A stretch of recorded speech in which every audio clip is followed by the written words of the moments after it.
That might have worked. Let me know if that works, Vicky. And we're live on YouTube. Awesome. All right. Well, welcome to our reading of Doctor Who. I'm going to resume my recording.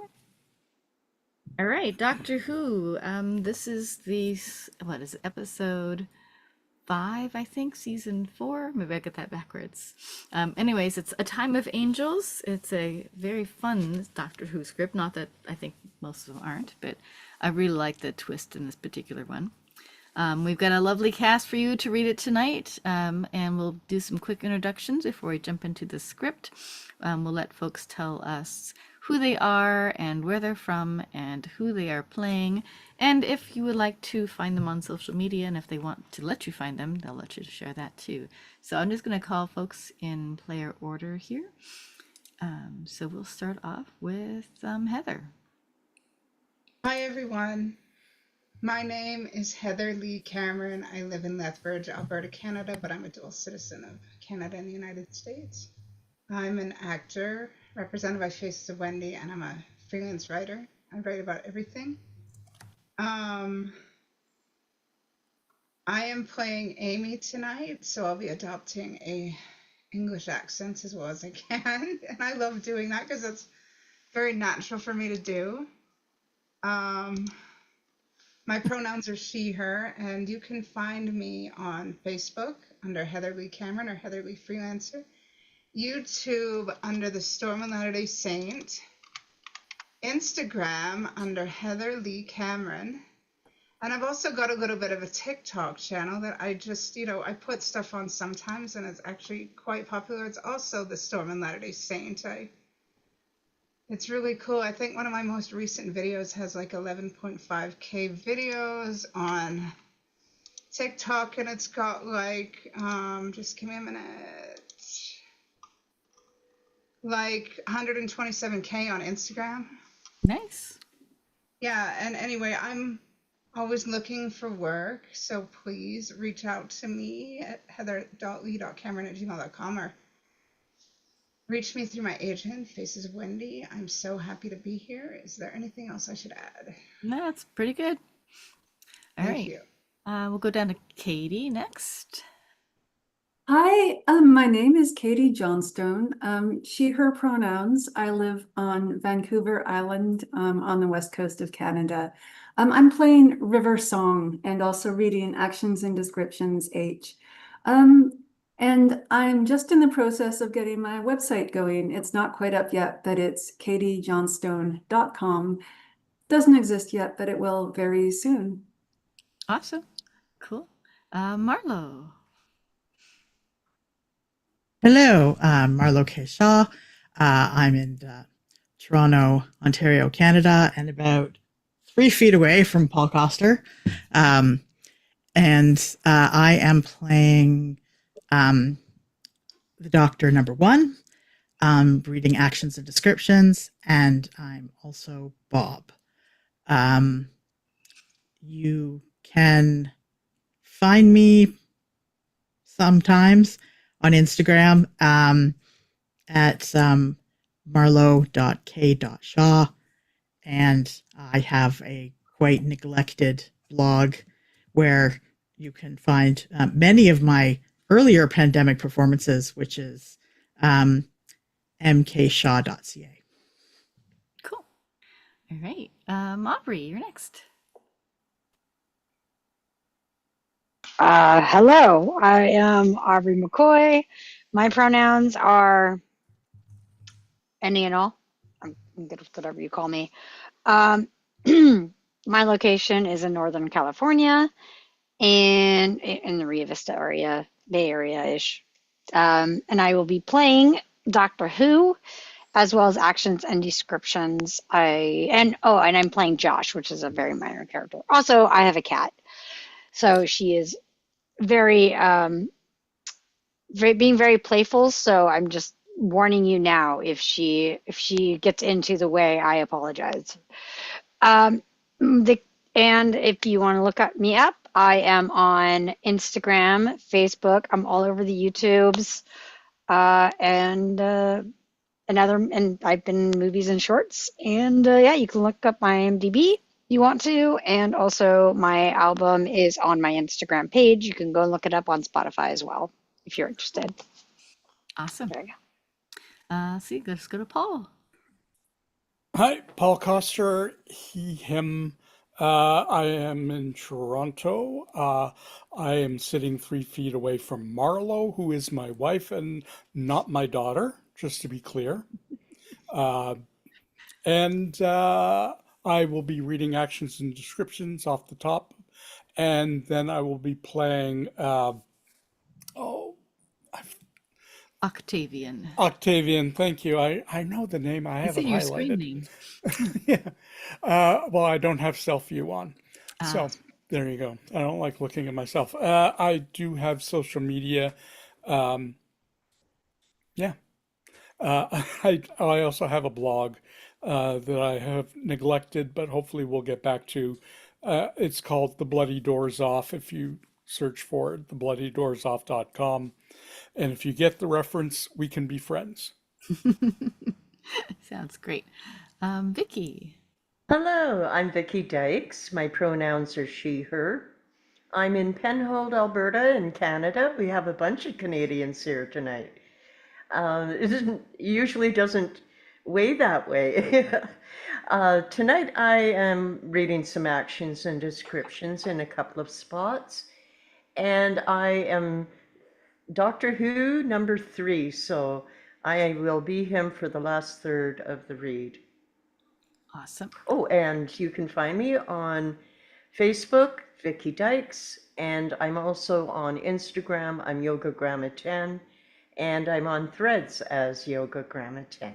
Cool. Brian. Hi, my name is Brian M. Davis, he, him. I'm from Brooklyn, New York, born and raised. I'm playing Alistair Crispin actions and descriptions for C&D. Christian, Marco, Polo, a lot of other characters that's probably not around. Nah, yeah, I'm excited to I don't really use that much social media outside of like maybe Instagram and Threads, but if you do want to follow me, my Instagram handle is Bry underscore ON man, same with Threads. I tend to have a more thread account more so than anything else. So Cool. I've been slacking on social media. So. Oh, I don't know. Slacking on social media sounds like a great idea to me most days. Anyways, I'm Kat Wilson, one of your hosts this evening, and I'll be I'm she, her in Gig Harbor, Washington, a couple hours south of Katy on the US side of the border. And then reading Angelo and the last set of actions and descriptions this evening. And if I'm not here at Table Read Tuesdays, you can find me most Saturdays at Two Households in Fair Corona, a Shakespeare reading group. All right. So with that, in case you haven't noticed out there in YouTube land, we do have the Doctor divided amongst 3 different people tonight, and the script is primarily actions and descriptions. There's a lot of visual in here, and so keep that in mind as you listen along.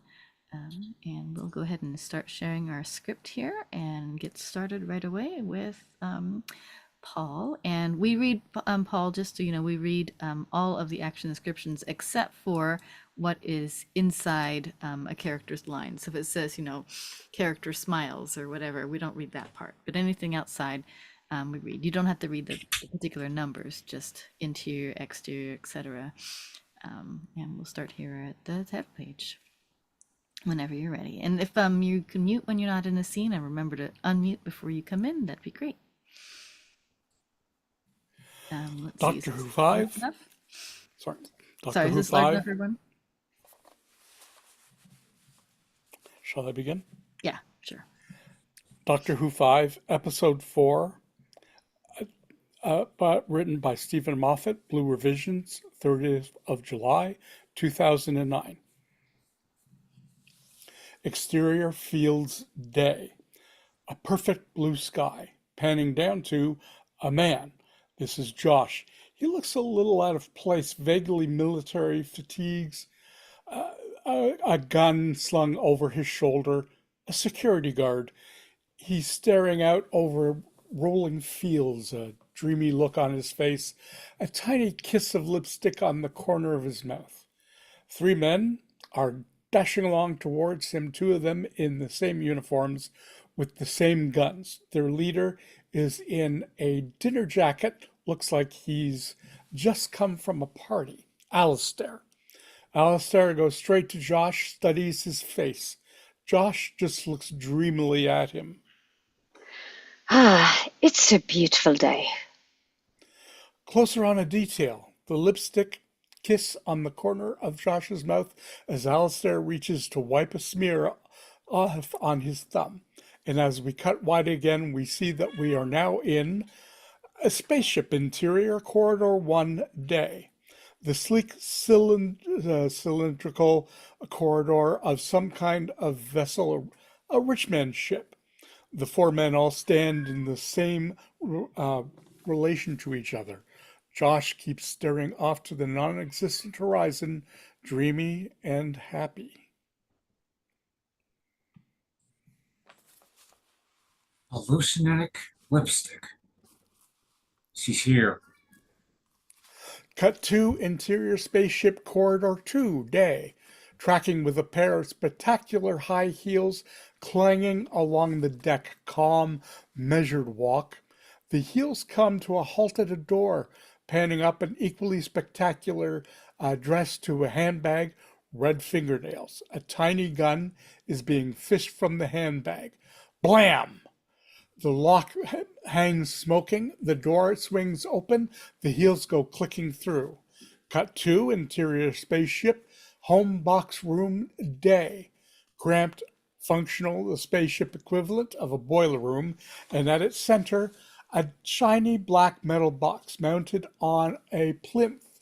Again functional, the woman steps forward towards this and slips on a pair of sunglasses. Still no clear glimpse of her face, but we see that she's dressed for a party. Sexy, dangerous, 1940s femme fatale. She raises her tiny gun, makes an adjustment. It now glows fiercely like a welding torch. Cut to interior museum hall day. Huge, grand museum hall, pillars, glass cases. Caption, 12,000 years later, strolling down one of the aisles, the doctor and Amy. The doctor is marking off the cases as he goes.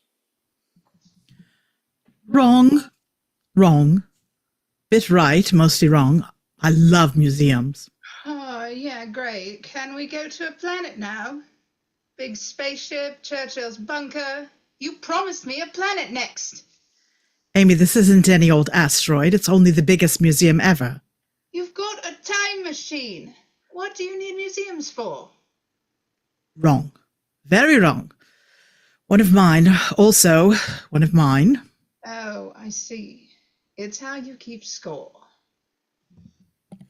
And she realizes he's no longer walking with her. She looks around. The doctor is standing stock still at one of the cabinets, staring at its contents, astonished. The doctor's POV, inside the glass case, the same glossy black box, now battered and old, that we saw on the ship. One difference, there is now burnt-in lettering. Weird alien script, nothing we can read, as we cut to interior spaceship home box room day. The same box and the same lettering. The woman has half completed the inscription. Close on the black lenses of her glasses, the reflected glow of the welding torch. Cut to interior museum hall day. The same box, battered and old, the same lettering. The doctor is circling the cabinet, fascinated. It's from one of the old Starliners. A home box. What's a home box? Like a black box on a plane, except at homes. Anything happens to the ship, the home box flies home with all of the flight data. So? The writing, the graffiti, old high calligraphian, the lost language of the Time Lords. Interior spaceship home box room day. Sound effect, the woman has completed the inscription. She steps back from it, oh, sorry, effect, watches the glowing lettering for a moment. Cut to Interior Museum Hall day. Same lettering, now ancient. There were many days, these words could burn stars and raise up empires and topple gods. So, what does this say? Hello, sweetie. Cut to Interior Spaceship Corridor 2 day. On the sliding doors to the home box room as they open on River Song, for it is she. She glances to a wall-mounted security camera right next to her, and she winks at it. Cut to Interior Museum Hall day. Chaos, alarms clamoring and racing towards us. The Doctor and Amy. The Doctor is clutching the black box. Behind them, charging after, two museum officials. The Doctor and Amy go skidding around the corner, start racing towards the TARDIS. It stands waiting at the other end of the hall. We whip pan back to the pursuers, but this shot becomes Interior Spaceship End of Corridor day. The Byzantium security guards crashing round a corner, skidding to a halt, leveling their guns at River Song, stands at the end of the corridor, perfectly poised and smiling. Behind her is a dead end, and although we don't especially note it, an airlock door with porthole and spin wheel. Cut to Interior TARDIS day. The TARDIS in flight. The Doctor has the home box mounted on the console and now cabled up to the TARDIS monitor. He's working fast, urgently, slamming controls. On the monitor, security footage from the Byzantium, cutting around various shots of corridors as from the wall-mounted security cameras. Why are we doing this? 'Cause someone on a spaceship 12,000 years ago is trying to attract my attention. He breaks off, staring. On the monitor, security camera footage of River Song sneaking out of the home box room. As we saw before, she turns to the camera and winks right at us. Cut to Interior Spaceship, End of Corridor day. The security guards, their guns all trained on River. Alistair stands at their head, smiles, almost flirtatious. Party's over, Dr. Song, and yet you're still on board.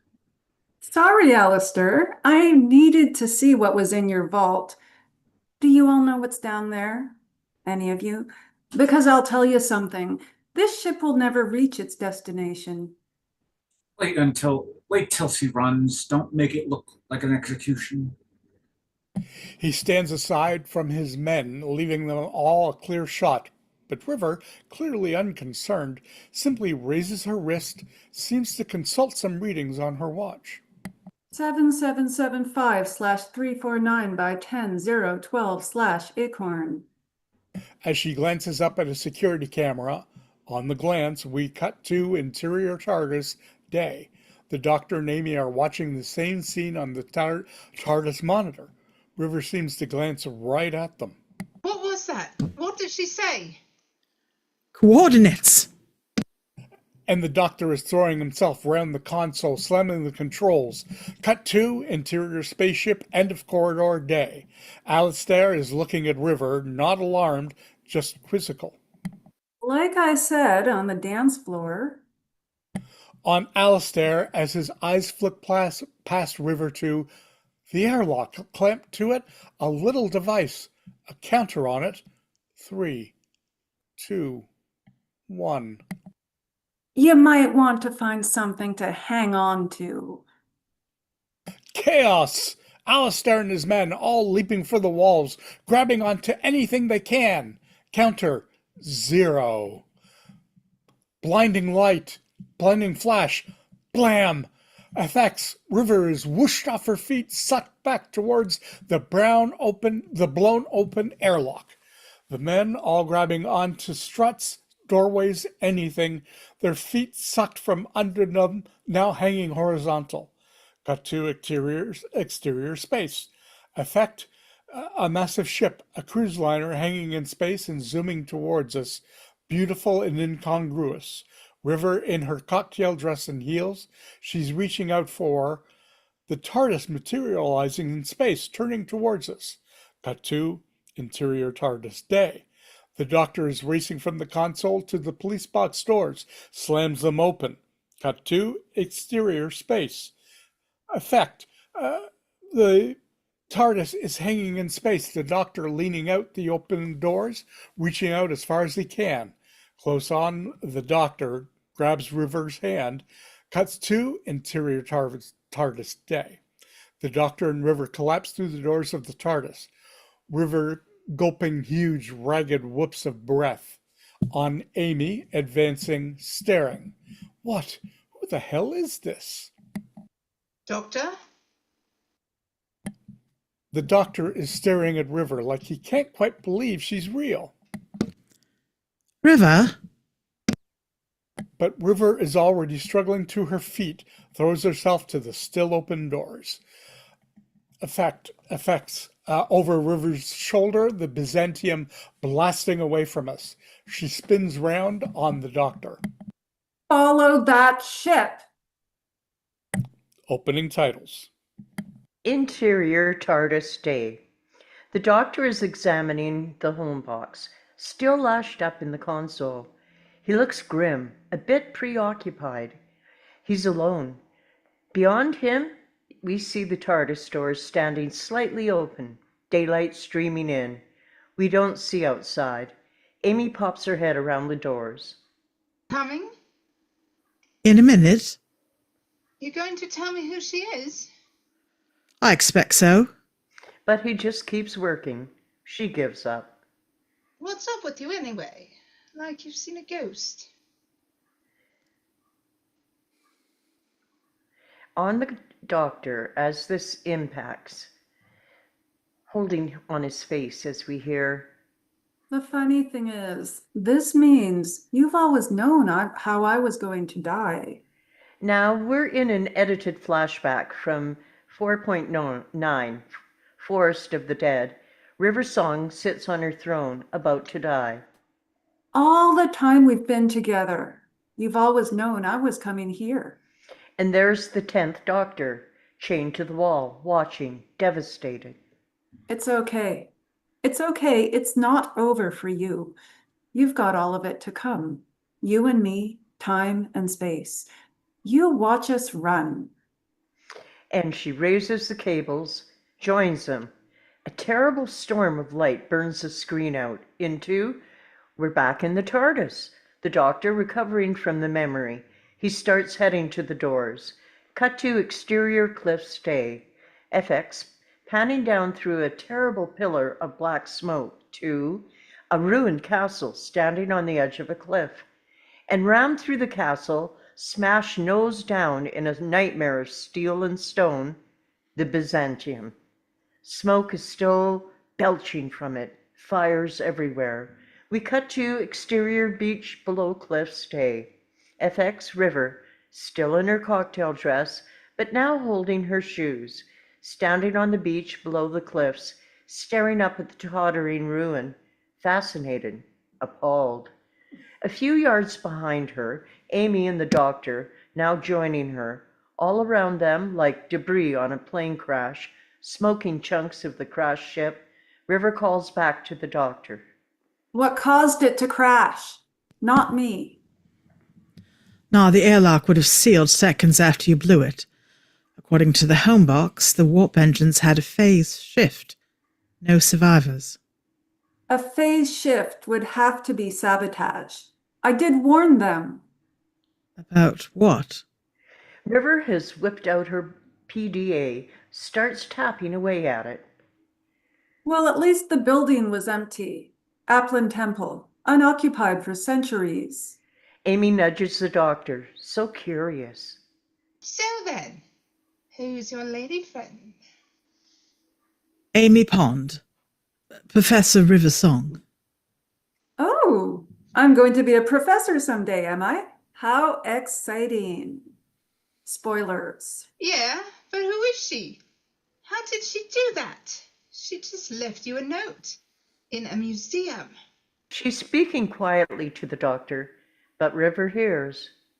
Two things always guaranteed to show up in a museum. the home box of Category 4 Starliner, and sooner or later, him. It's how he keeps score. I know. Hilarious, isn't it? But the doctor is crossing angrily to River. I'm nobody's taxi service. I'm not going to be there to catch you every time you feel like jumping out of a spaceship. You're wrong. There's one survivor. There's a thing in the belly of that ship that can't ever die. Oh, now you're listening. She turns from the doctor, putting the PDA to her ear like a phone. You lot in orbit yet? Yeah, I know. I saw it come down. I'm at the crash site. Try and home on my signal. She's walking away from the doctor and Amy, still talking. We hold on the doctor and Amy. Amy is so dying to know. So, friend of yours then? Woman friend? Hot woman friend? Stop it. If you need to share, I'm so willing to listen. Really, really willing. Don't need to share, thanks. Okay. Tell me stuff or I'll hurt you.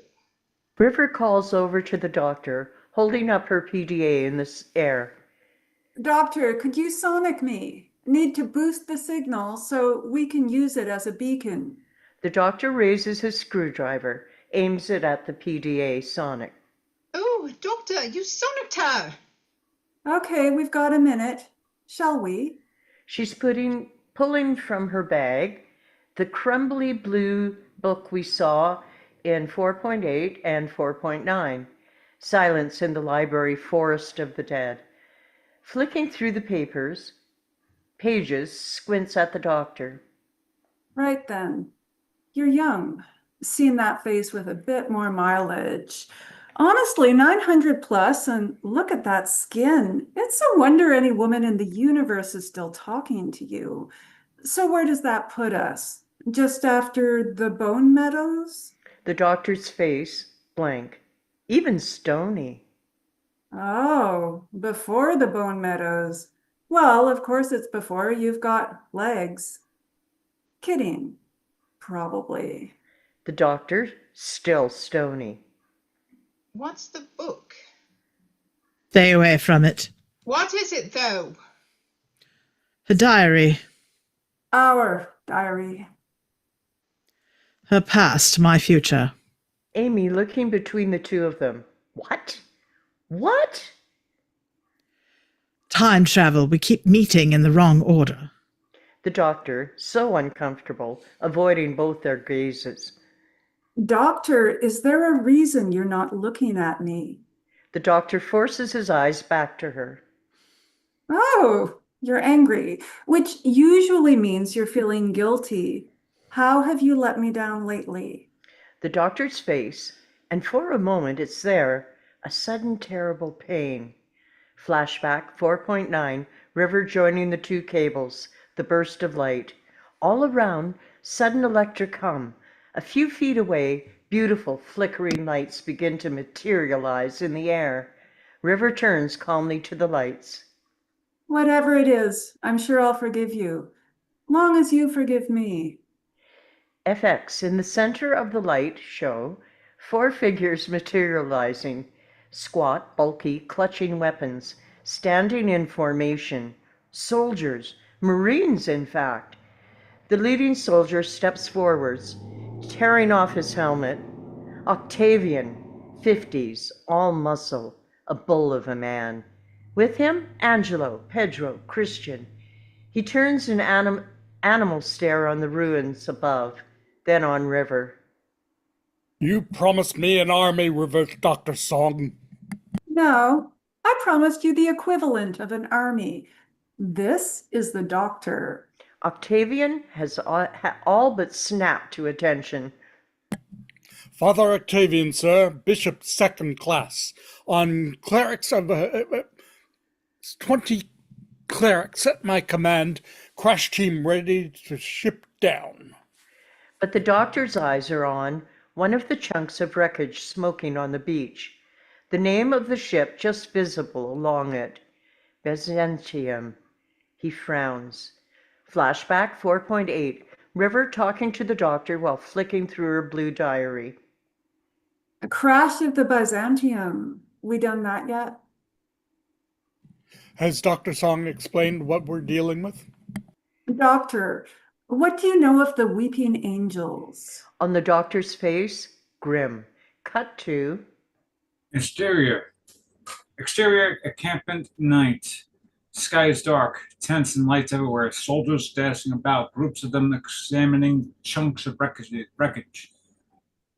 Panning across this, there's a shuttlecraft parked in the middle like a big container lorry. It's obviously set up to be a mobile HQ. Panning over to clusters of soldiers: Bob, Angelo, Christian, Pedro.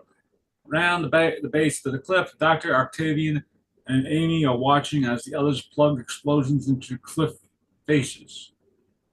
We can't get through the top. We're too close to the drives.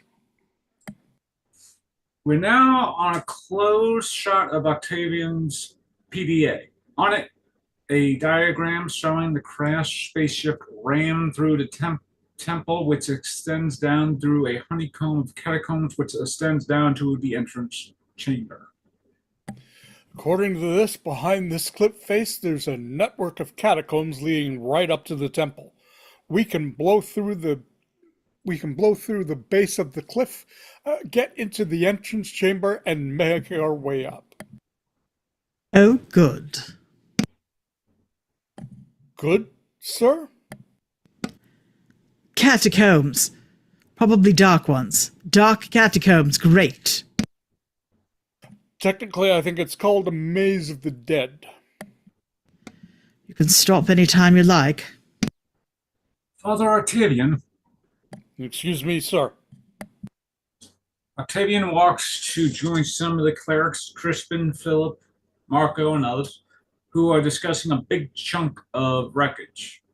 Doctor is looking thoughtfully at the cliff face, scanning it with his screwdriver. You're letting people call you sir. You never do that. So whatever a weeping angel is, it's really bad, yeah? Now that's interesting. What is? You're still here. What part of wait in the TARDIS till I tell you it's safe was so confusing? Oh, are you on Mr. Grumpy Face today? A weeping angel, Amy, is the deadliest, most powerful, most malevolent life form evolution has ever produced.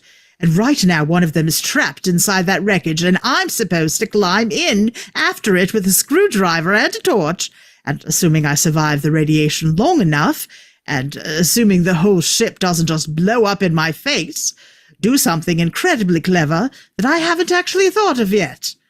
That's my day. That's what I'm up to. Any questions? Is River Song your wife? That brings him up short. 'Cause she's someone from your future, yeah. And the way she talks to you, I've never seen anyone do that. She's like Heel Boy. She's Mrs. Doctor from the future, isn't she? Is she? Is she gonna be your wife one day? Go on, is she? On the doctor, stony face for a moment. Yes. All right. I am definitely Mr. Grumpy Face today. Doctor, ready for you. River, now in cleric uniform, is leaning out of the door of the shuttle HQ. Oops, her indoors. Father Octavian. Why do they call him father? He's their bishop. They're his clerics. It's the 51st century. The church has moved on. Interior Shuttle HQ night. FX, a full weeping angel. Black and white image as from a security camera. The angel stands in a dingy corner of a large cell-like room. It's half turned away from us. Its face plunged in its hands, the accustomed position. This is on a screen like a large plasma screen at one end of the variable, pulling out to the mobile HQ. Futuristic but chunky, battered, workaday, alien style, computer consoles, hanging spacesuits, exotic but scuffed, battered equipment. There's a big, heavy-duty spin wheel door standing open. The doctor and Amy are chambering in. River is standing at the screen, remote in hand. What do you think? Doctor steps closer to the screen, examining the image. It's from the security camera in the Byzantium vault. Ripped it when I was on board. So sorry about the quality. Only 3 seconds. I've put it on a loop. Yeah, it's an angel. Father Octavian has climbed in, standing behind him. Oh, you've encountered the angels before. Once, on Earth a long time ago, but those were scavengers barely surviving. But it's just a statue. It's a statue when you see it. Amy looks at her. What? Where did it come from? Pulled from the ruins of Rasbahan, end of last century. Been in private hands ever since. Dormant all that time. The doctor closer to the screen, examining it. Closer on the screen. Just above the angel, just there, not emphasized, is the video time code. It's cycling through a 3-second loop. 11:24:13 to 11:28:10. Blip! Screen fuzzes for a tiny instant back to 11:24:13. There's a difference between dormant and patient. What's that mean? It's a statue when you see it? The weeping angels can only move if they're unseen. So legend has it. It's not legend, it's a quantum lock. It's the sight of any living creature. The angels literally cease to exist. They're just stone, the perfect defense mechanism. What, being a stone? Being a stone until you turn your back. Doctor, Grimface is crossing to the door. He heads out, and the others start to follow. Oh, I forgot I'm still talking. Exterior, interior, encampment, shuttle, HQ, night. The others are joining the doctor now. Amy staying in the doorway of the HQ. The hyperdrive would have split open on impact. The whole ship's going to be flooded with drive burn, radiation, cracked electrons, gravity storms, deadly to almost any living thing. Deadly to an angel. Dinner to an angel. The longer we leave it in there, the stronger it will grow. Who built that temple? Are they still around? The Applins, the indigenous life form, they died out 400 years ago. 200 years later, the planet was terraformed. Currently, there are 6 billion human colonists. You lot, you're everywhere. You're like rabbits. I'll never get done saving you. Sir, if there's a clear and present danger to the local population... Oh, there it is. Bad as it gets. Bishop, lock and load. Verger, how are we doing with those explosives? Dr. Song, with me. 2 minutes. Doctor, need you. She's already heading away to Dr. Farling, leaving. Amy at the door, suddenly deserted. Anybody need me? Nobody? Okay. She's about to follow the doctor a little presidency, and when she glances at, cut to, settle in HQ night, the screen. Amy freezes, frowns. FX, close on the screen, the video loops on its 3-second cycle. But the full weeping angel is looking at her. Closer on the screen, closer on the angel. The picture is all lines this close, still breaking up every 3 seconds, but the angel has turned its head away, turned its head from its hands and is looking directly at Amy. Amy, how? How? Cut to encampment night. The doctor is joining River at the work surface improved. A work surface improved from flight cases set up from a few yards away from the shuttle HQ, which we could see beyond them. She's going through a little rucksack similar to the one that she had in 4.9, the Silence in the library, and pulling out an ancient book as different as possible from a blue diary. Found this definitive work on the angels. Well, the only one, written by a madman, barely readable, but I've marked a few passages.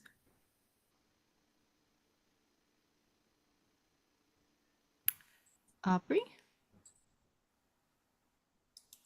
Ah, not bad. Bit slow in the middle. Then she hit his girlfriend. No. Hang on. Wait. So, did you have more than one clip of the angel? No, just those 3 seconds.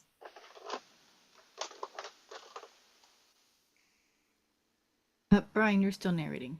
Oh, River turns. Amy is calling from door of the HQ. Did you have more than one clip of the angel? No, just those 3 seconds. The doctor is spinning the book round in his hands, looking at it from every angle, sniffing at it. This book is wrong. What's wrong with this book? It's wrong. Ugh. Shuttle HQ, night, FX. Amy has looked back to the screen. The full angel has clearly turned towards her, no doubt about it. Amy's eyes flick too. We pan across the screen, big close up of the time code counter. As before, 3-second loop. 11:24:13 to 11:28:10. Blip back to 11:24:13. Amy frowning. How is this possible? Eyes flick back too, panning back across the screen too. The full angel has moved again. This time, it's turned its whole body to face Amy. It's still right at the back of the shot, but the hands are lowered, and it stares solemnly, stoningly, right at Amy. Amy staring. How? Doctor! And she turns to the door, and the door is shut. Amy confused now. How did that happen? Where? When? Looks back to the screen. FX. Oh my God. The full angel has moved closer. Cut to encampment night. The doctor and River. The doctor is examining the book while River seems to be studying him. What is it though? What's wrong with it? Oh, it's so strange when you go all baby face. Ugh. How early is this for you? Very early. Oh, so you don't know who I am yet? I could shoot you a look. Hates not knowing this stuff. How do you know who I am? I don't always look the same. Pictures of all your faces. You never show up in the right order. I need the spotter's guide. Pictures? Why aren't there pictures? Interior Shuttle HQ night. Amy has grabbed the remote control and is scrabbling among the buttons, one at the top, on, off, zaps the screen. The screen goes dark for a blip of a second, and the screen flares back to life by itself. The full angel staring. She tries again. On. Her face. What? She tosses the remote, approaches the screen, staring at the full angel, breathing hard, terrifying, fighting to keep it together. You're just a recording. You can't move. Side of the screen, there's cables. Maybe she could pull one out. She grabs one, pulls it, no good, won't budge. Glancing at the screen and sees he is jolted back a step, complete terror. Full FX, the full angel now stands right at the other side of the screen. A close-up, those blank staring ovals, still on a loop, still blimping every 3 seconds. No! Cut to encampment night, the doctor and River. This whole book, it's a warning about the weeping angels. So why no pictures? Why not show us what to look for? There was a bit about images. What was that? Yeah, hang on. Shuttle HQ night. Amy's at the door, yanking at the spin wheel. Won't turn. Doctor! Looks back at the screen, and the full angel is banging now. Its mouth stretched horribly open, blank eyes staring badly at her. Doctor! Encampment Night, the Doctor and River. The Doctor reading. That which holds the image of an angel becomes itself an angel. Shuttle HQ Oh. Night. Amy still frantic at the spin wheel. No good. There's a keypad at the door. She's frankly jabbing any old sequence. She glances at the screen. Oh my god! Oh my god! Oh my god! The full angel is now in the room, standing in front of the screen. It's still like a grainy, limey video image, like Chris in The Parting of Ways or David and Blink, but its fangs are bared and one claw is reaching out for Amy. Throughout this, the loop is still going, so the video angel breaks into mush, into a tiny blimp every 3 seconds. Doctor! Camp and Night, the Doctor River. Which narrator? What does that mean? An image of a weeping angel is a weeping angel? The doctor's face, mounting realization. Ugh. An image or recording. Amy, where's Amy? The doctor's POV, zooming in on the spin wheel on the shuttle HQ door. The wheel is jerking, rattling. Someone's trying to get out. Faintly we can hear. Doctor, please. Cut 2, interior shuttle HQ night. Amy is pressed back against the door, yanking at the spin wheel behind her. Doctor! FX, the full angel. Those fangs, those eyes, a battering at the door. Amy, are you all right? What's happening? Doctor, it's coming up the television. The angel, it's here. Cut 2, exterior encampment shuttle HQ night.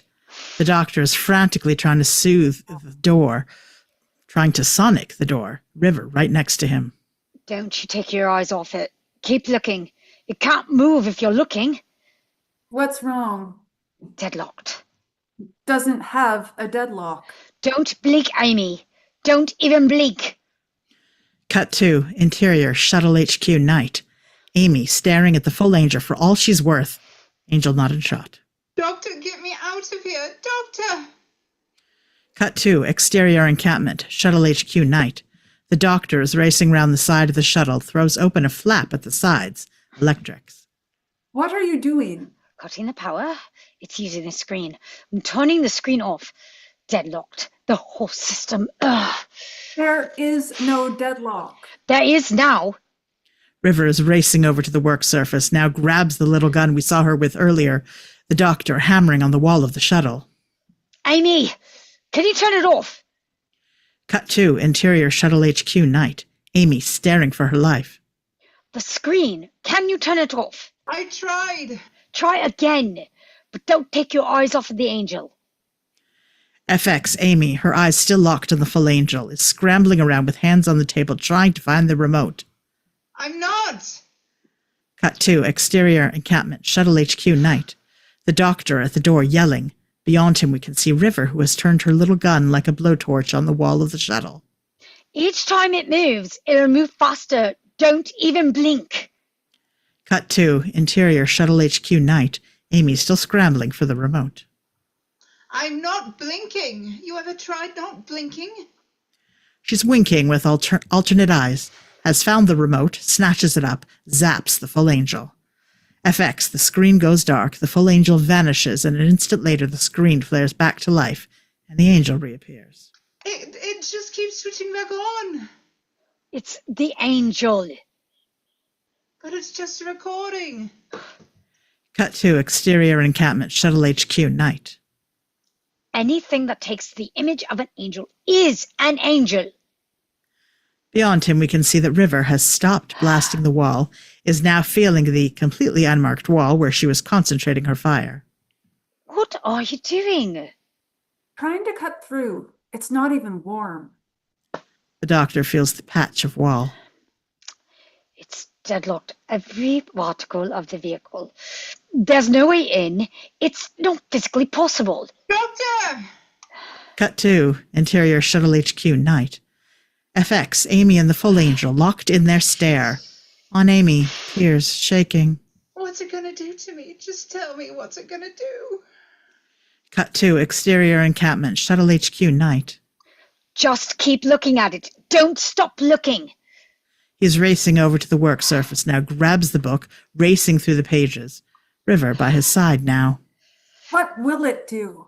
Oh, last time I met them, they zapped you back in time, let you die of old age, but they were hiding out, starving. This one won't be so merciful.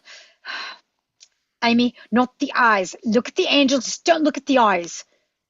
Cut to interior Shuttle HQ night. On Amy, staring at the full angel directly at FX. The angel's eyes, the blank stone ovals. Why? Cut to exterior encampment, Shuttle HQ night. The doctor with the book. He's found the passage he's looking for. What The is it? eyes. The eyes are not the windows of the soul, they are the doors. Cut to interior Shuttle HQ night. FX intercutting now, fast between the full angel's eyes and Amy's. The angel blips again. Cut to exterior encampment, Shuttle HQ night. Beware what may enter there. Doctor, what did you say? Don't look at the eyes! Cut to interior Shuttle HQ night. On Amy, winking her eyes alternately again, desperate now, end of her tether. FX close on the full angel's eyes, staring back at her. The loop is still happening every 3 seconds. Blip, the image fuzzes and reforms. On Amy, hope and ideas dawning. No, about images. What did you say about images? FX on the angel. Blips, reforms. Cut to exterior encampment, Shuttle HQ night. Whatever holds the image of an angel is an angel. Cut to interior Shuttle HQ night. On Amy, determined now, focused, staring at the full angel, ready now. Okay, hold this. She holds up something in front of her. FX, Amy's POV. The remote held in front of the angel so that she can see both at the same time. The angel blips, reforms. Instantly, Amy starts counting. 1, 2, 3. FX, blips, reforms. 1, Close on the remote, Amy moves her thumb carefully to a particular button. 2, Big close-up of button. Pause. 3. FX, the angel blips. Amy thumbs the button and the image freezes, distorted in air, a stationary mist of video particles. Clunk, the door releases, swings open, the doctor leaping through, followed by River, in time to see FX, and the hanging video distortion just vanishes. We pan to the screen, the same distortion back where it belongs. The doctor stares at Amy, just standing there, shaky but pleased. I froze it. There was sort of a blip on the tape. I froze it on the blip. It wasn't the image of an angel anymore. The doctor and River staring at her, bit phased. That was good, yeah? It was, wasn't it? That was pretty good. That was amazing. River, hug Amy. The doctor is already leaping over to the screen, now yanks out the cable. It goes dark. Why? 'Cause I'm busy. I'm fine. You're brilliant. Thanks. Yeah, kind of creamed it, didn't I? So it was here then. That was the angel. That was a projection of the angel. It's reaching out, getting a good look at us. From outside, a tremendous boom. Amy and River startle, the vehicle rocks. The doctor is already at the door. Cut to interior-exterior Shuttle HQ encampment, night. The doctor throws open the door, looks out into... There's a huge cloud of dust and smoke round the base of the cliff. Right where the explosives were being placed, Octavian is calling over.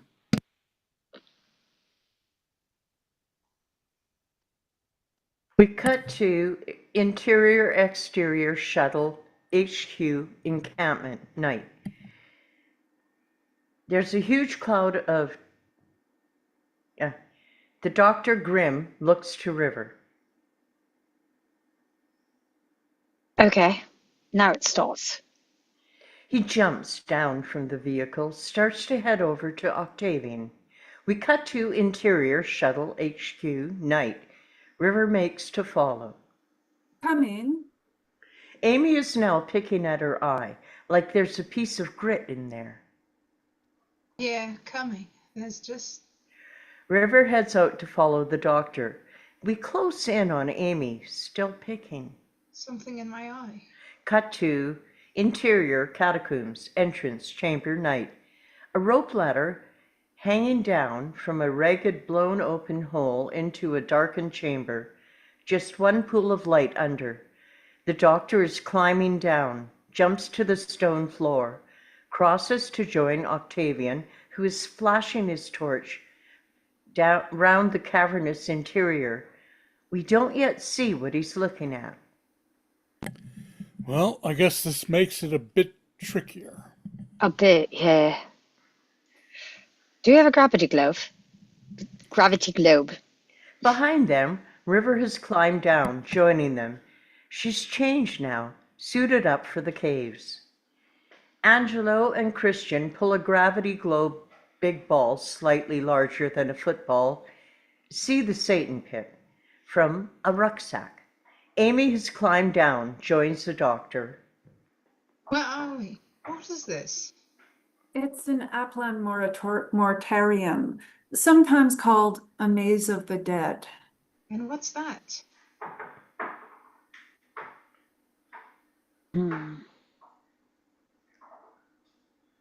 Well, if you happen to be a creature of living stone, The doctor has been handed the gravity globe by one of the clerics.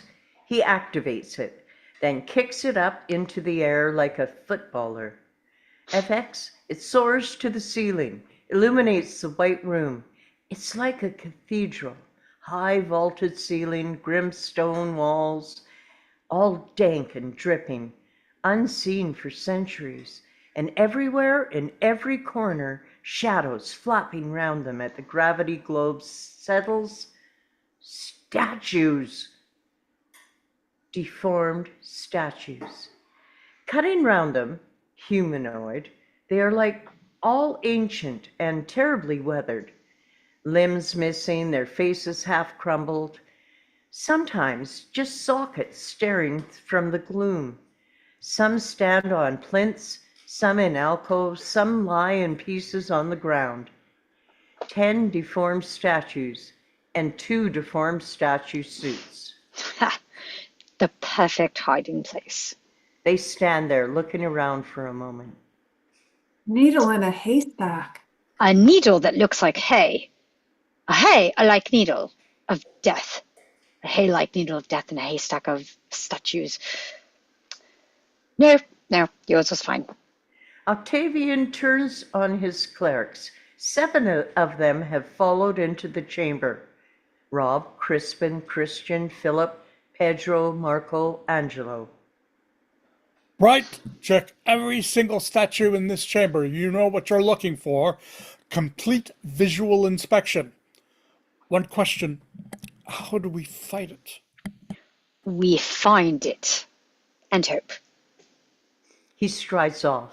Octavian watches his thoughtful. River is making to go. Octavian pulls her back. Beyond them, we see the doctor heading through into the maze entrance, followed by Amy. He doesn't know yet, does he? Who and what you are? Too early in his time stream. We'll make sure he doesn't work it out or he's not gonna help us. I won't let you down. Believe me, I have no intention of going back to prison.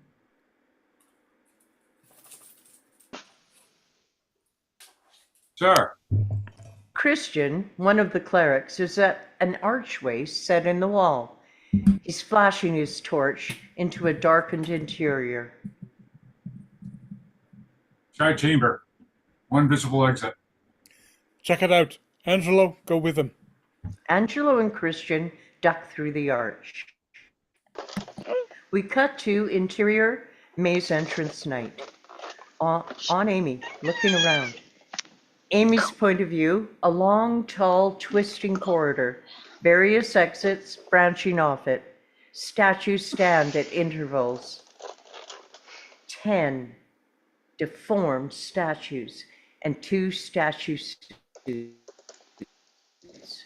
The doctor is a little distance ahead, examining the walls. Amy makes to go with him, stops. She puts her hand to her eye, like it's bothering her again. She picks at it, looks at her finger, flicks away a piece of grit. Eye still smarting. She picks at it again and freezes in horror because a shower of stone-colored dust is streaming through her fingers like it's pouring from inside her. She snatches her hand away. The grit is gone. Her hand is clean too. Checks her eye. Fine. She imagined it. Must have. You all right? River has stepped through from the entrance chamber. She has a probe. Bit like a hypodermic. Yeah, fine. I'm fine. So, what's a maze of the dead? Not as bad as it sounds. It's just a labyrinth with dead people buried in the walls.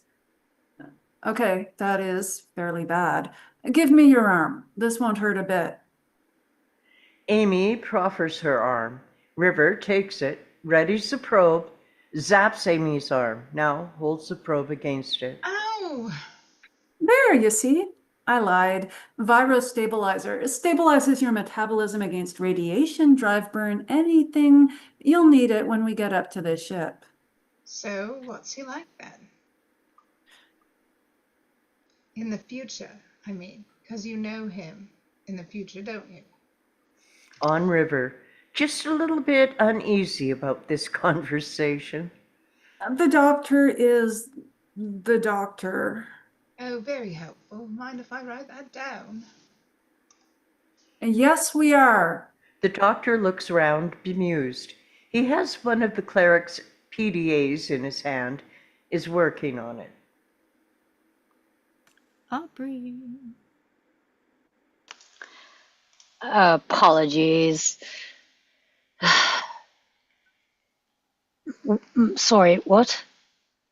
Talking about you. I wasn't listening. I'm busy. Obviously. Other way up. The doctor looks at the PDA in his hand, Hmm? turns it around. Yeah. He wanders off. You're so his wife. Oh, Amy, this is the doctor we're talking about. Do you really think it could be anything that simple? Yeah. Rivers smiles, almost pleased. You're good. Not saying you're right, but you're very good. As she speaks, she's looking up, directing her torch up into the maze.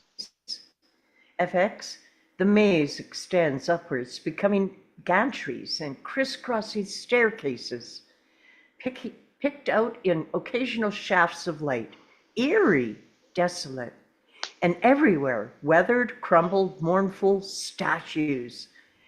There's creaking and groaning like this whole structure is under terrible pressure. Cut to interior side chambers 1, night.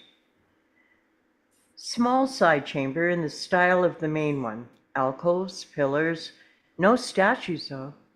Angelo and Christian moving separately round it, checking each alcove. Christian has come to one of the other exits, a low arch. He ducks under the arch. We cut to interior chamber, a small chamber, circular, low ceiling, real feeling of pressure. In the center of the room, the thick, squat pillar. On Christian, sweeping his torch around the room. Nothing, not a statue. But the pillar, thick enough, to conceal someone standing on the other side. His torch beam flickers, dims a bit. He slaps it. Better. Now he's moving around the pillar. Is there something on the far side? His point of view on the pillar as he moves around it. There's nothing, but as he stops moving, just for a moment, there's a sound from the other side of the pillar. The scrape of a foot. Someone is moving around the other side, keeping the pillar between them. Christian's face. What? His torch flickers again, slaps it. Again, from the other side, the scrape of a foot.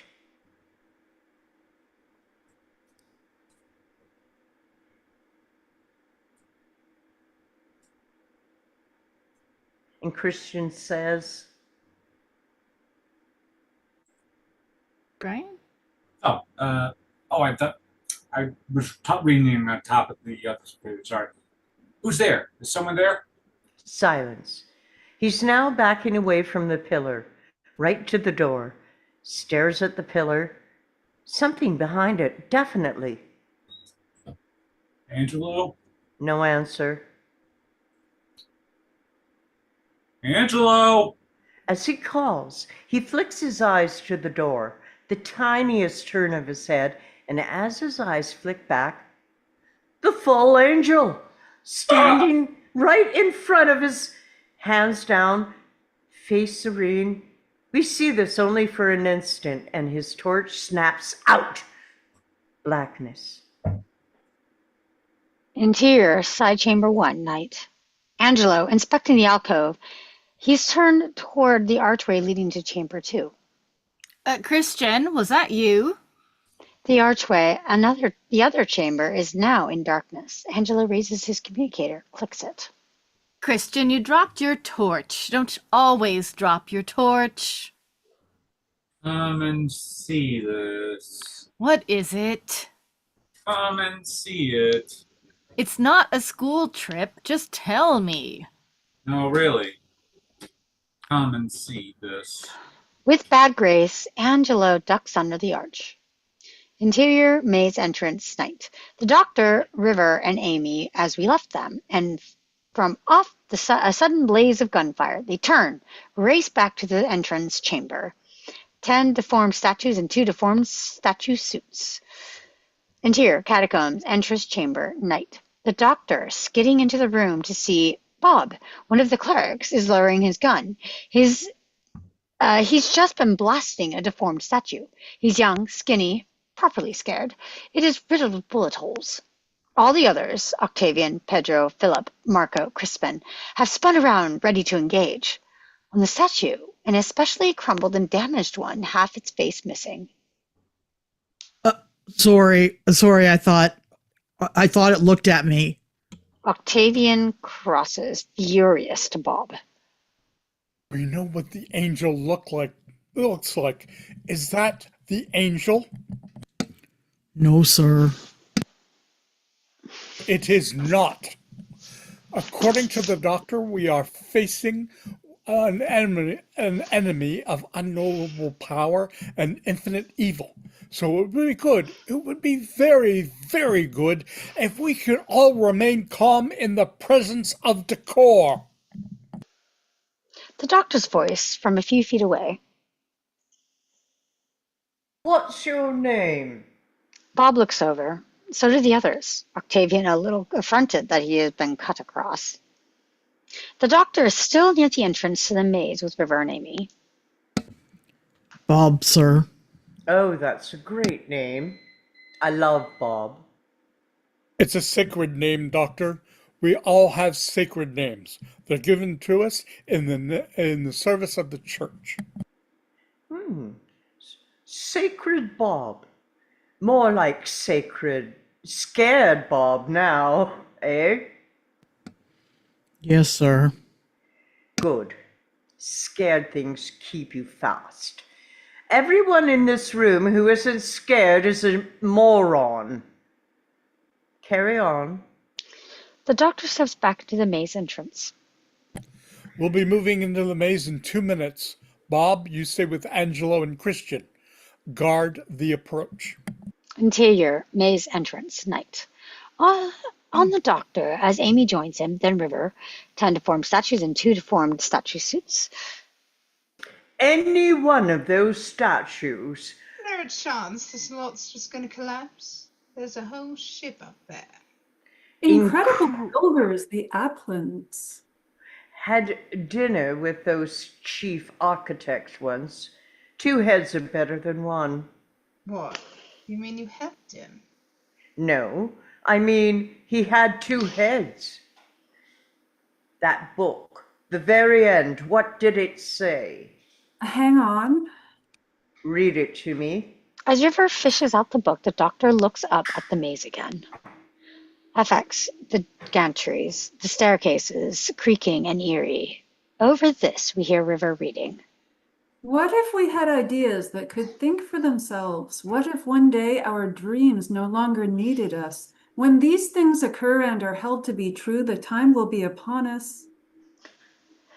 During above, we have dissolved into interior side chamber night. We are in the second chamber, lying on the floor, a torch, its beam still on. We see a limp, dead hand flopped next to it. We pan to the wall illuminated by the torch. A shadow moves through into the beam, stands there, seemingly a man.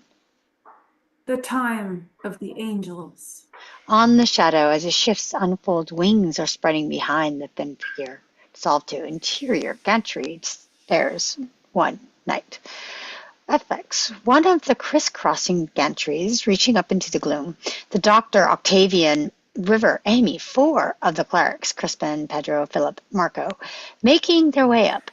As they go, the clerics are examining the deformed statues, in turn, all around the dark, creaking vault.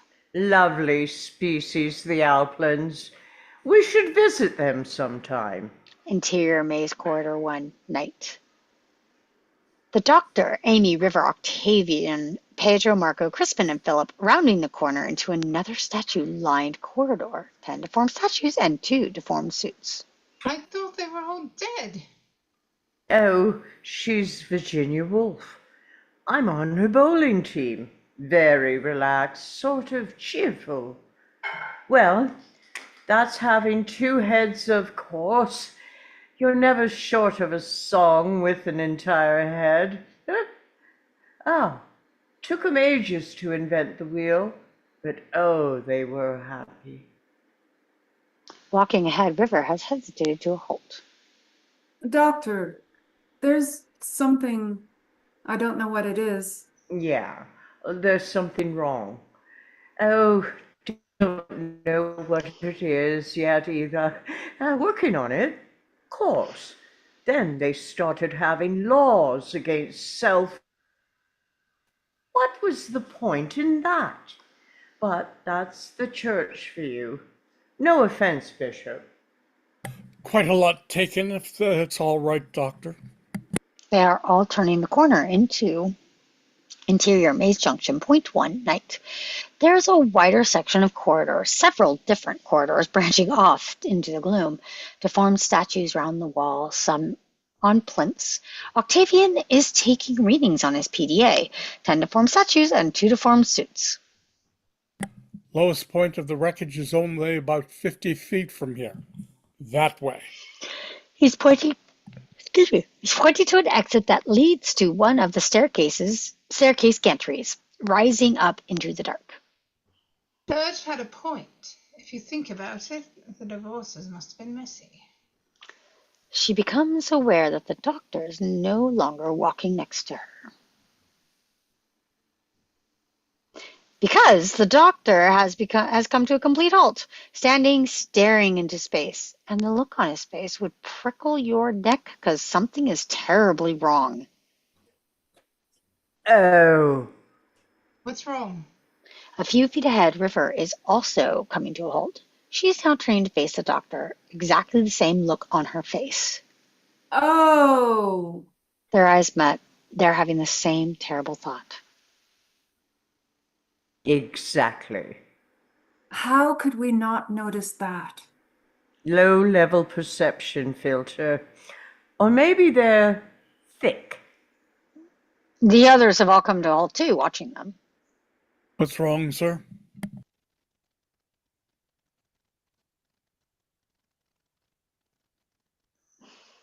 Vicky? Oh, nobody move. Everyone stay exactly where they are. Bishop, I am truly sorry.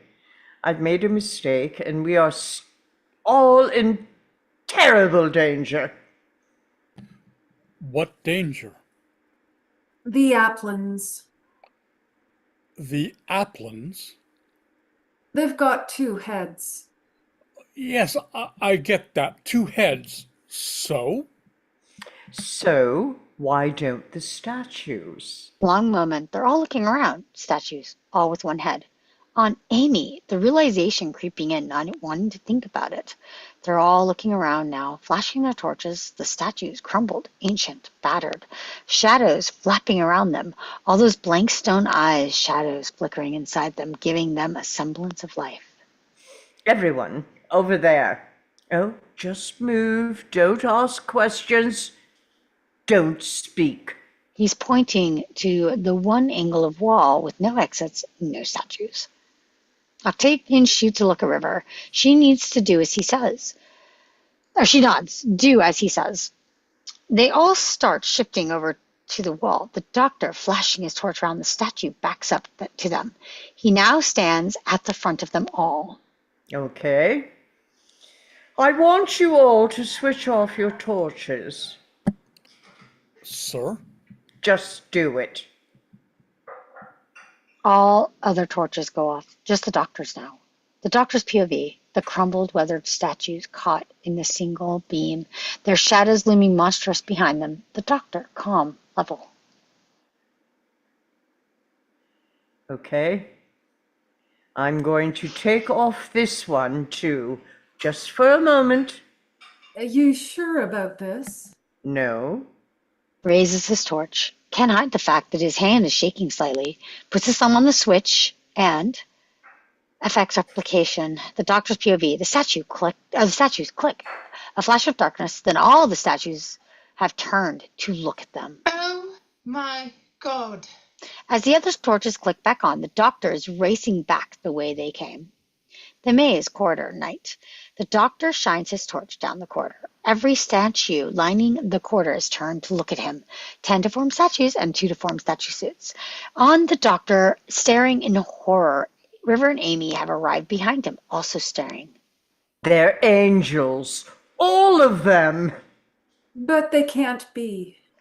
The doctor has swept his torch beam to the other end of the corridor, where the one statue is frozen in the act of walking towards them. More exactly, frozen in the act of staggering.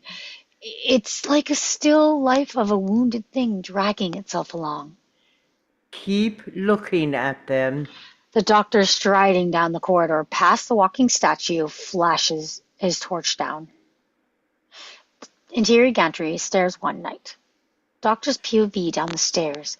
His torch beam picks out the column of weathered, crumbled statues climbing up the stairs. Again, they're staggering, pulling themselves along. The nearest statue is missing its head. 10 deformed statues and 2 deformed statue suits. On the doctor, River and Amy behind him. This is bad. Every statue in this maze, every single one, is a weeping angel.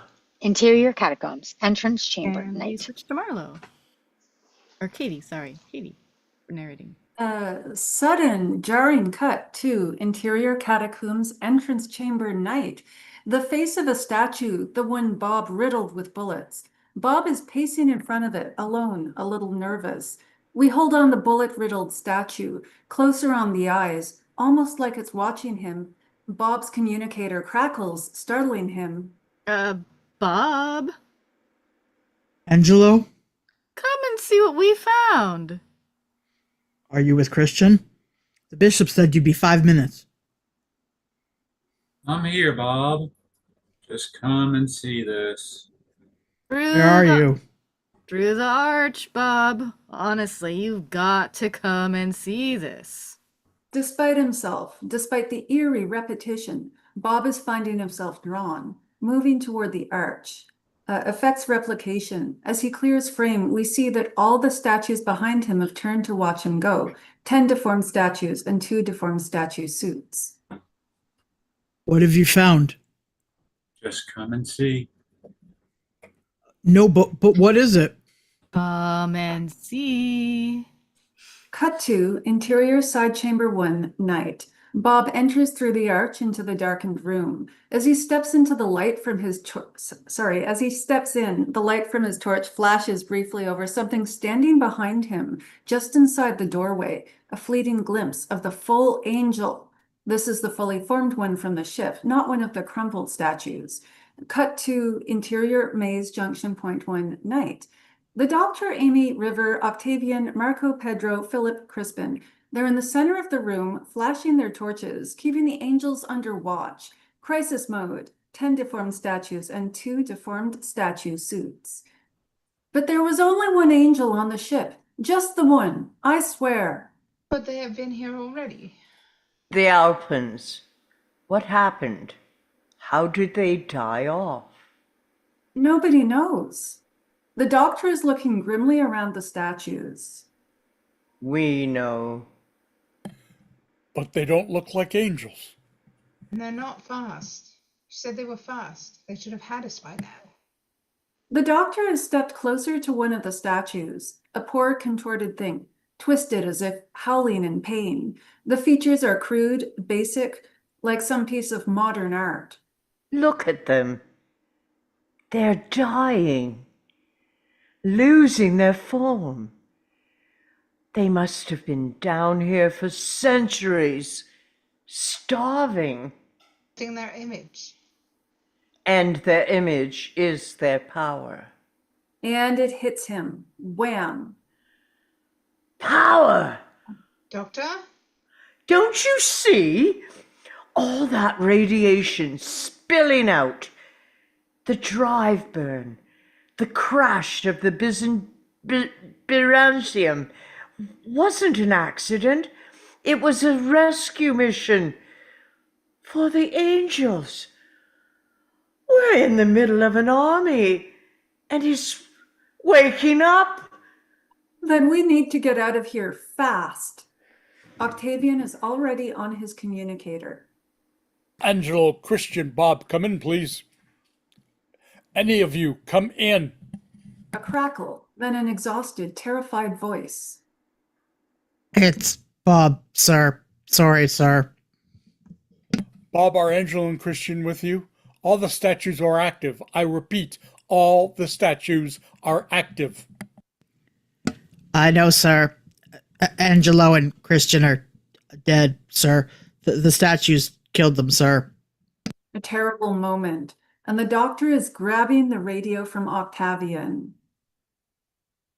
Bob, Sacred Bob, it's me, the doctor. Where are you? I'm talking to the cleric.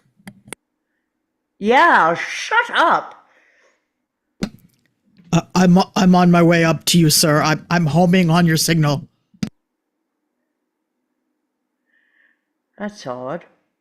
That's not how the angels kill you. They displace you in time. Unless they needed the bodies for something. Octavian has grabbed another communicator, now joins in. Bob, did you check their data packs for vital signs? We may be able to initiate a rescue plan. Oh, don't be an idiot. The angels don't leave you alive.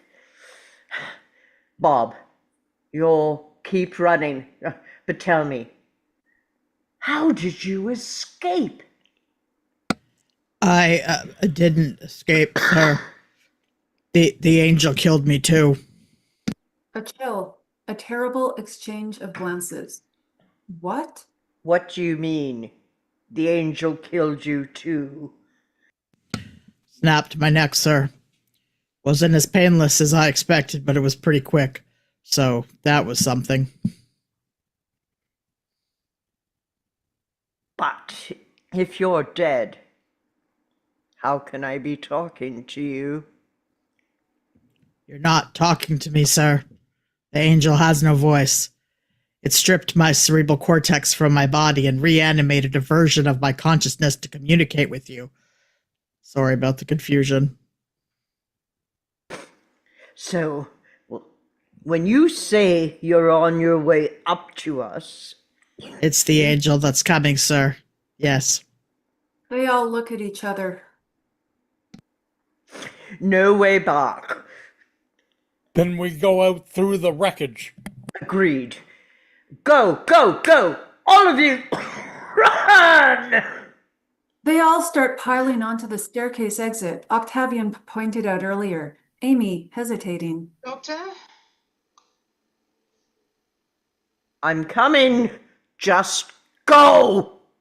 She dashes off. Only Octavian remains. He holds the doctor with a steely look, seething. Yeah, called you an idiot. Sorry. But there's no way we could have rescued your men unless... I know that, sir. And when you've flown away in that little blue box, I'll explain that to their families. Turns, storms away. On the doctor. Fair point. Ouch. Angel Bob? Which angel am I talking to? The one from the ship? Yes, sir. The other angels are still restoring. So, the angel is not in the wreckage. Thank you. And he turns and races. Cut to interior gantry stairs 2 night.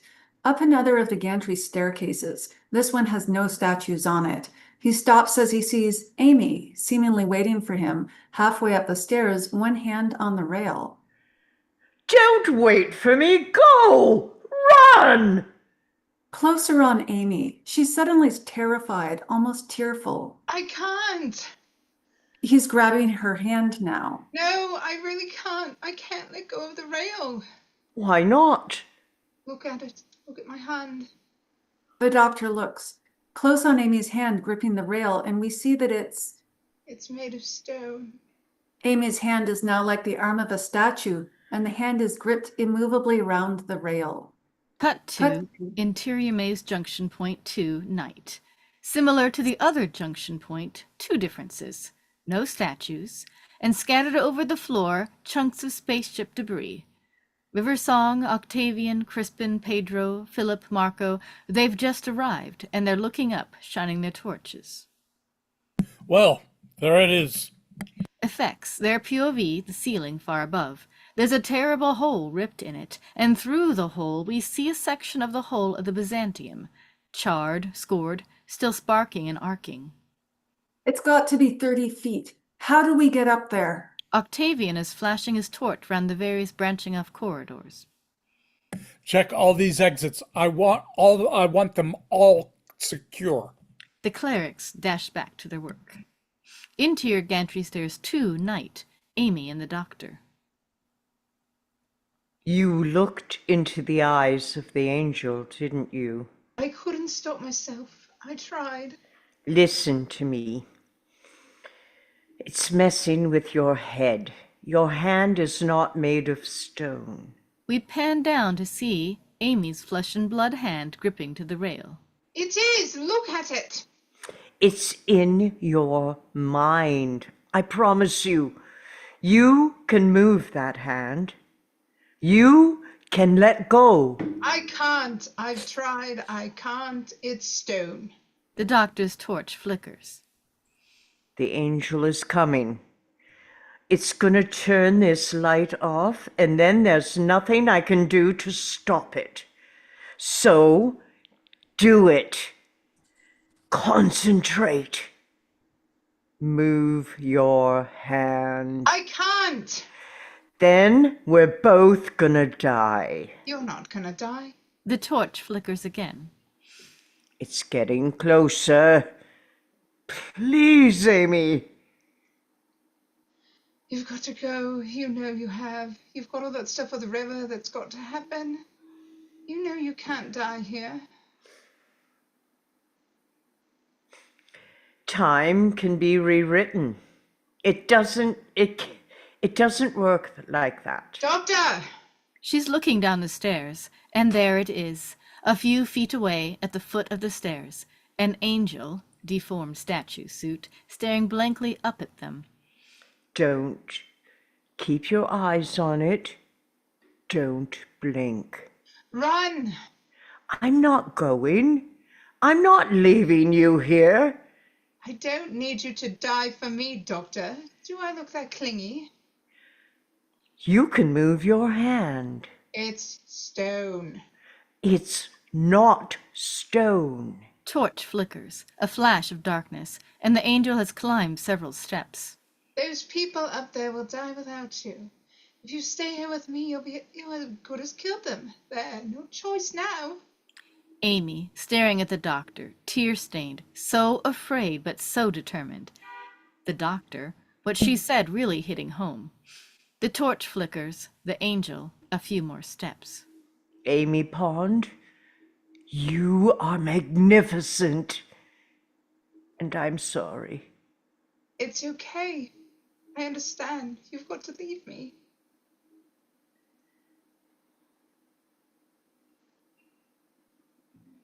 Vicky? Oh no, I'm not leaving you, never. I'm sorry about this. And he leans over and bites her rail-gripping hand savagely hard. She screams, snatches her hand from the rail. See? Not stone. Now run! And they're racing up the steps, the doctor stumbling backwards, leveling his torch beam at the frozen angel. That really hurt. Yep, and you're alive. I've got a mark. Look at my hand. Yeah, and you're alive! Did I mention? Blimey, your teeth. Have you got space teeth? Alive! All I'm saying. Interior Maze Junction Point 2, night. One of the clerics, Marco, is coming out of one of the branch corridors. Statues advancing all along the corridors, and sure, my torch keeps flickering. They all do. So does the gravity globe.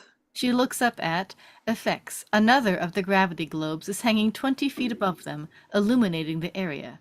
Above that is the visible hull of the Byzantium. It's the angels. They're coming. The doctor and Amy are entering from one of the corridors. They're draining the power from themselves. Which means we won't be able to see them. Which means we can't stay here. Any suggestions? The statues are advancing on all sides, and we don't have the climbing equipment to reach the Byzantium. No way up, no way back, no way out. No pressure. But this is usually when you have a really good idea. Oh, brilliant. Oh, thanks. Oh, that's a help. What am I supposed to do? Just stand here and... And suddenly, he stops, staring into space, lost in his thoughts. We zoom right into his eyes as he screws them shut, thinking. Flashback. The doctor standing frozen on the beach at the top of the episode, staring up at the wreck of the Byzantium. Effects. See scene 22.1. Closer on a detail of the wreckage. The ship's name, Byzantium. This name runs in a little line perpendicular to the ground, because that's how the ship crashed. Now panning along to a row of winking lights along the side of the hull. Now pulling back from the doctor. We are back in the junction point, everyone as we left them. The doctor still staring, thinking, lost in thought. And then, grim. There's always a way out.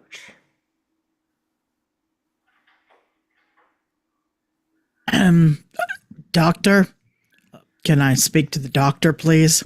The voice is crackling from the doctor's communicator. Hello, angels, what's your problem? Your power will not last much longer, and the angels will be with you shortly. Sorry, sir.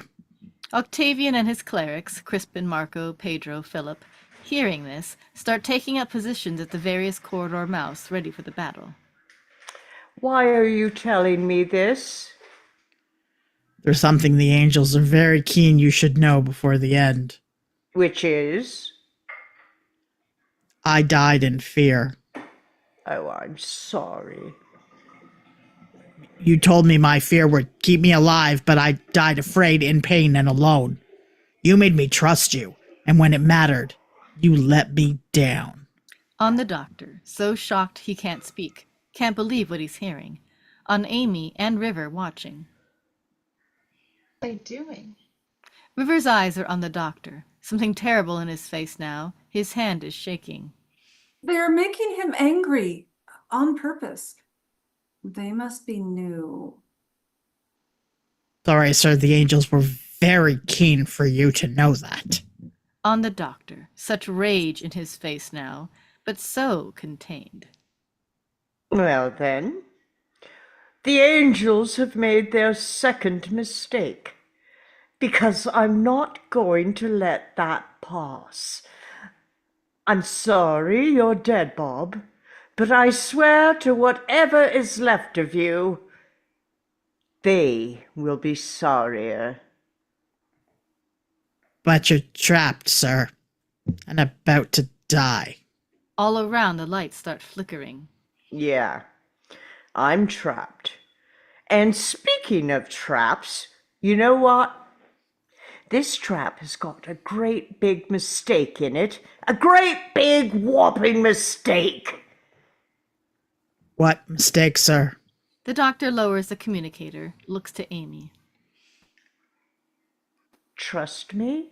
Yeah. Trust me? Always. You lot. Trust me? We have faith, sir. Then give me your gun. River and Amy exchange a glance. Not like him. Octavian is now handing the doctor his handgun. I'm about to do something incredibly stupid and dangerous. When I do, jump! Jump where? Just jump. High as you can. Leap up. Have faith. Bishop, on my signal. What signal? Oh, you won't miss it. Sorry, can I ask again? You mentioned a mistake we'd made? Oh, big, big mistake. Really huge. Didn't anyone ever tell you there's one thing you never put in a trap? If you're smart, if you value your continued existence, if you have any plans about seeing tomorrow, there is one thing you never, ever put in a trap. The little group are now backed right in the middle of the room, the lights flickering, the statues now at the various ends of the corridors ready to emerge. 10 deformed statues and 2 deformed statue suits. And what would that be, sir? Me! And he raises the gun, points straight up, and fires. Effects on the gravity globe pulsing above them. It explodes into thousands of pieces. End credits. And that's a wrap. Yay! Yay. It's a good episode. hmm I literally forgot how good that episode is as I was reading it because I haven't watched Doctor Who in like over 10 years, like actually watched it. And around that time, I was also catching up with most of the new stuff around that time. So mostly the Peter Capaldi era and what have you. But before, as I was getting to the Peter Capaldi era, I was also catching up from like, the first season, ish from Eccleston to Tennant and then Smith. And I was like, because I only remember like the Weeping Angel stuff from, Tennant, Sarah from Blink. yeah, from like the stuff that they always talk about from Blink. And then they also, and then stuff that they were hyping about, like, oh, Angels in New York. And then, the whole Statue of Liberty thing. That ended up just being like a 5-second thing, really. But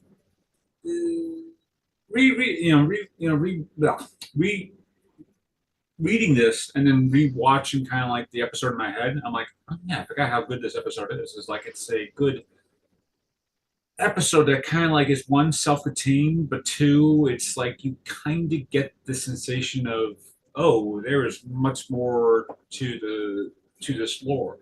And I forgot this episode ends on a cliffhanger too. So like, Yeah. What happens next? We don't know. Well, some of us do, but I like this script because it kind of shows you what's going on in everyone's head too. Not just what the characters are saying, but there's so much going on. from the writer's point of view of what the characters are all feeling and such. Like poor Bob, for example. Poor Yeah. Bob. Poor Bob. Yeah. Try to hold out faith for Bob, but it's already too late. Bob was beautifully read. I really enjoyed Bob. Mm-hmm. Yeah. Yeah, Bob was good. I enjoyed this very much. Thank you, everyone. Yes, I did too. Well, Yeah, I before you guys completely. go, our next reads, and we got 2 weeks off, but August 18th and 25th, we're going to jump into The Great Gatsby, the first half on the first day and the second half on the 25th. Oh, that sounds fun. And then coming up in September, we've got another TV show, Curfew, Schitt's Creek and Mrs. Brown's Boys. And then also in September, we'll do a Harry Potter film. Although we're not Woohoo. sure which film yet. We'll take a poll and see. So we're not gonna like do part 2 then. That'll leave that Of as this, a nope. cliffhanger. Nope. We will just have to leave it What'll leave it where it happen? is. Now, we What could do that in 2027. No, we're gonna have to do this in what is it? Like 10,000 years later. So it's like Oh goodness. 12. Yeah. 12,000 years later. It's like that. Yeah, The 12,000 years. doing the Arcturian. In other words, Paul, be patient. Yeah. Well, I don't have AMC Plus, so I can't see the episodes. Oh, I can't go back and view it. So that's a pity.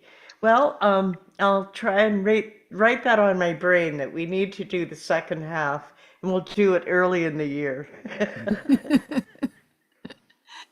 and Speaking be of there. which, yes. Just- So in the fall, we will take some requests for film and TV scripts for 2027. So we do have our calendar planned out for the rest of this year, but come October, November, we'll be plotting out our schedule for the next year. So if you've got scripts you want read, send them our way and we'll see if we can get them on the calendar. Yeah, it really helps if you already have the script. I mean, you can have some great ideas, but it can be really hard to find them. We can also send you guys originals just Yes. in case as well. Okay. Yes. I Awesome. think we should have a poll. I'm putting this out there in front of Kat, naked. But yeah, I think it might be a good idea because I think they have some scripts and we might need to do that. That's what Jacob would do was, who's got scripts, get them ready. We're going to do a poll. Yeah, Love I'm that. working on some ideas, as I said. I'm working on Yay. some. You keep doing that, girl. Yeah, I've think got it'll some be as a well. series. I think it'll be a series script this time, though, something different. Nice. Cool. Other Oh, thoughts? but I am tired. I'm very tired. Yeah, We're here. I'm about to get out of here.